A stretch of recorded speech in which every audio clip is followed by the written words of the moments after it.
Hello guys, the learning place চ্যানেলে তোমাদের সবাইকে জানাই স্বাগত। আজ আমি তোমাদের অষ্টম শ্রেণীর ইংলিশ টেক্সট বুকে রিভিশন লেসনের অ্যাক্টিভিটি 8 থেকে করাবো। আগের ভিডিওতে তোমাদের আমি অ্যাক্টিভিটি 7 পর্যন্ত করে দিয়েছি। আজ আমি তোমাদের 8 থেকে শুরু করব। চলো আমরা 8 থেকে শুরু করা যাক। অ্যাক্টিভিটি 8 বলছে solve the crossword puzzle with the help of the give coach.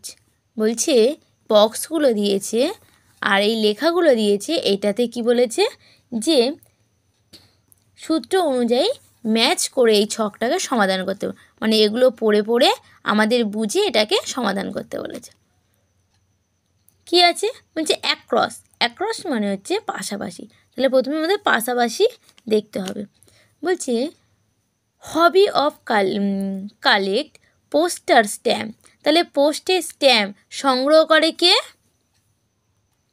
কে সংগ্রহ করে?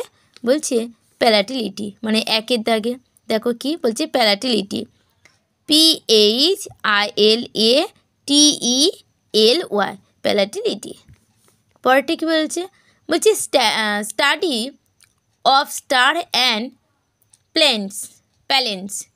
তাহলে বলছে কে তৈরি করে, মানে কে তৈরি করে স্টার ও গ্রহ সম্বন্ধে কে জানে? বলছে অ্যাস্ট্রোনিস, মানে দুইয়ের দাগের অ্যাস্ট্রোনিস। কে দিয়েছে?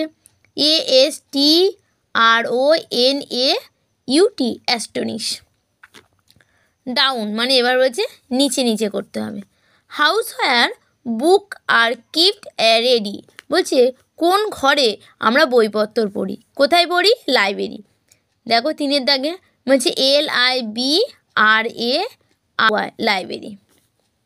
এ পার্সন হু মেক পট।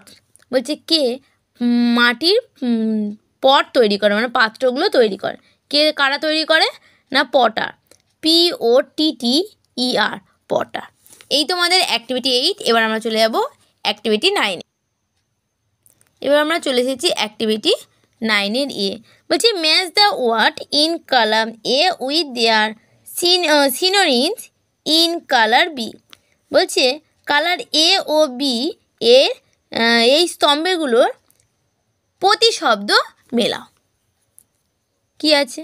বলছে ক্যাস্টলি, ক্যাস্টলি মানে হচ্ছে দুর্গ, রাস্টিক মানে গ্রাম্য, স্যাভেজ মানে বন্য, আর হচ্ছে ব্লসম মানে হচ্ছে পুষ্প, আর ওয়ারি মানে হচ্ছে ক্লান্ত। মানে এর হচ্ছে প্রতিশব্দ, মানে সমার্থক শব্দ যেগুলো আমরা পড়ি। তাহলে ক্যাস্টলি সমার্থক শব্দ কি? বলছে ফোর্ট। ক্যাস্টলি মানে হচ্ছে ক্যাসল্ট মানে হচ্ছে দুর্গ, ফোর্ট মানেও দুর্গ। রাস্টিক মানে গ্রাম্য, রুরাল মানে গ্রাম্য, স্যাভেজ মানে হচ্ছে বন্য, ওয়াইল্ড মানে বন্য, ব্লসম মানে পুষ্প, ফ্লাওয়ার মানে পুষ্প, ওয়ারি মানে ক্লান্ত, টায়ার মানে হচ্ছে ক্লান্ত।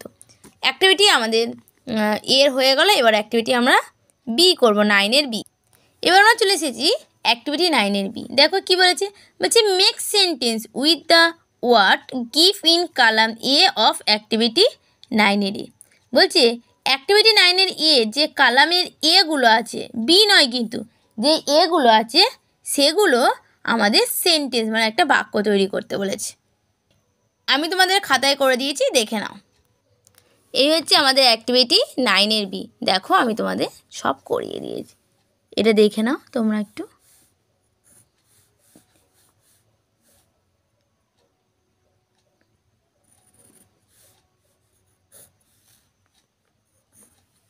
দেখতে পাচ্ছ? ঠিক আছে, এবার আমরা চলে যাব অ্যাক্টিভিটি 9-এর সি। এবার আমাদের বলেছে অ্যাক্টিভিটি 9-এর সি। বলছে add prefix or suffix to the following word of the positive. বলছে প্রেভিস মানে হচ্ছে আগের শব্দ, মানে শব্দে আগে বসে, আর হচ্ছে সাফিস মানে হচ্ছে শব্দের পরে বসে। তাহলে কি এগুলো কি বলেছে? আমাদের একটা অপোজিট ওয়ার্ড বানাতে। সিকিউর থেকে সিকিউর থেকে তাহলে কী হবে? ইনসিকিউর। পেন্টিং থেকে, চলো এগুলো আমি তোমাদের খাতায় করে দিয়েছি, দেখে তোমাদের আমি করে দিয়েছি। দেখো সিকিউর থেকে ইনসিকিউর, পেন্টিং থেকে ইম্পর্টেন্ট, ইম্পর্টেন্ট থেকে ইম্পর্টেন্ট, হোপ মানে হোপলেস, অ্যাপিয়ার, ডিসঅ্যাপিয়ার, ব্রাউন, আনব্রাউন।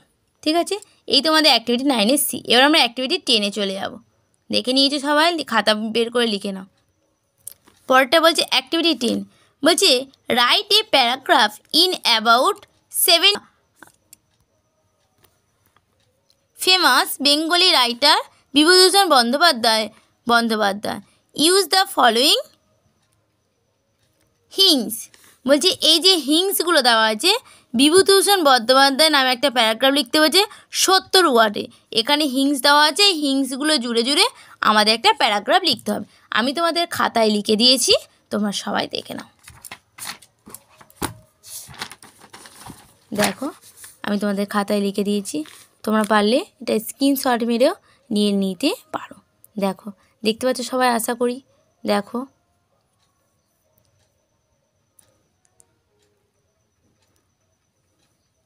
আজকে পর্যন্ত আমার এই অ্যাক্টিভিটি 10 তোমাদের শেষ। এবার আমরা পরের দিন থেকে লেসন 1 থেকে রিভিশন লেসন শেষ হয়ে গেছে। এবার আমরা লেসন 1 থেকে স্টার্ট করব। যদি তোমাদের ভিডিওটা ভালো লেগে থাকে একটা সাবস্ক্রাইব, লাইক অবশ্যই করে দেবে, আর কমেন্ট করে জানাবে যে আমার ভিডিওটা কেমন হয়েছে।